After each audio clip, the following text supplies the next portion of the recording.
കോഴിക്കോട്ടെ real estate വ്യാപാരി മുഹമ്മദ് ആട്ടൂർ എന്ന മാമിയുടെ തിരോധാന കേസിൽ ഡ്രൈവറുടെ ഫോൺ പരിശോധനാ ഫലം കാത്തിരിക്കുകയാണ് ക്രൈംബ്രാഞ്ച്. ഡ്രൈവർ രജിത് കുമാറിന്റെ ഫോണിൽ നിന്ന് നിർണായക തെളിവുകൾ ലഭിക്കുമെന്ന പ്രതീക്ഷയിലാണ് അന്വേഷണ സംഘം.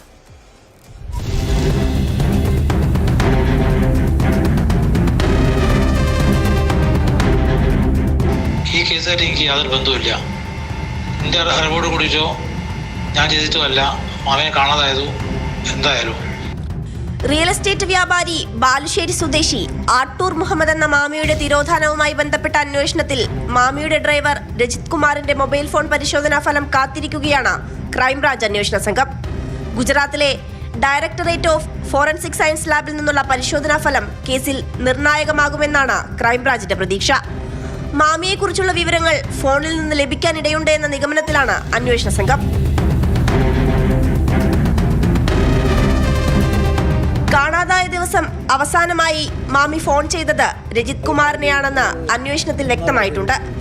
മാമിയെ അവസാനമായി കണ്ട CD ടവറിൽ സംഭവ ദിവസം രജിത് കുമാറും ഉണ്ടായിരുന്നു. ഇരുവരുടെയും ഫോൺ ഒരേ സമയം ഏറെ നേരം സ്വിച്ച് ഓഫ് ആയിരുന്നു. നടക്കാവ് പോലീസ് അന്വേഷണം തുടങ്ങി 6 മാസം കഴിഞ്ഞപ്പോഴേക്കും ഡ്രൈവറുടെ മൊഴികളിൽ വൈരുദ്ധ്യമുണ്ടെന്ന് തെളിഞ്ഞു. ഇതിനു പിന്നാലെ രജിത് കുമാറിന്റെ ബന്ധു സുദീപ്, സുഹൃത്ത് അജയൻ എന്നിവരുടെ മൊഴിയെടുത്തു. 3 പേരും മാമിയുടെ തലക്കുളത്തൂറുള്ള വാടക വീട്ടിൽ ഓഗസ്റ്റ് 21-നും 22-നും ഒന്നിച്ചുണ്ടായിരുന്നു എന്നാണ് നിഗമനം. ഓഗസ്റ്റ് 22-ന് രാത്രിയാണ് മാമിയെ കാണാനില്ലെന്ന പരാതി നടക്കാവ് പോലീസിൽ ലഭിക്കുന്നത്. അന്ന് രാത്രി ഏതാണ്ട് 10:15-ന് മാമി ഉപയോഗിച്ച ഫോണിന്റെ ലൊക്കേഷൻ ബാലുശ്ശേരിക്കടുത്ത തറവാട് വീടിനോട് ചേർന്നുള്ള പ്രദേശത്ത് നിന്ന് കിട്ടി. എന്നാൽ ഓഗസ്റ്റ് 23-ന് പുലർച്ചെ മൊബൈൽ ഫോണിന്റെ ടവർ ലൊക്കേഷൻ എറണാകുളം പിറവത്തിനടുത്താണ് കാണിച്ചിരുന്നത്.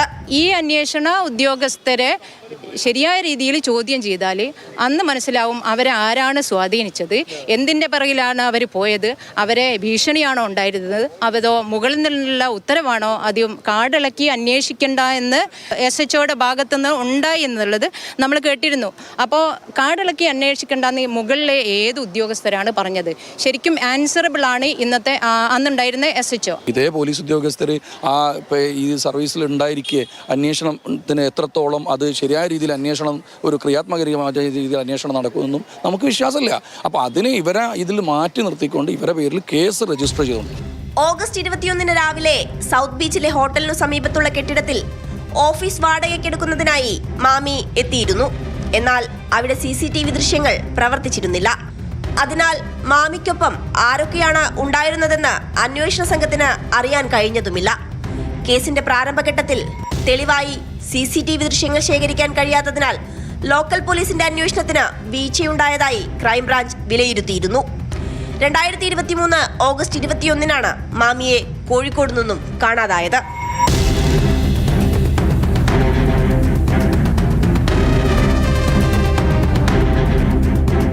മാതൃഭൂമി ന്യൂസ്, കോഴിക്കോട്.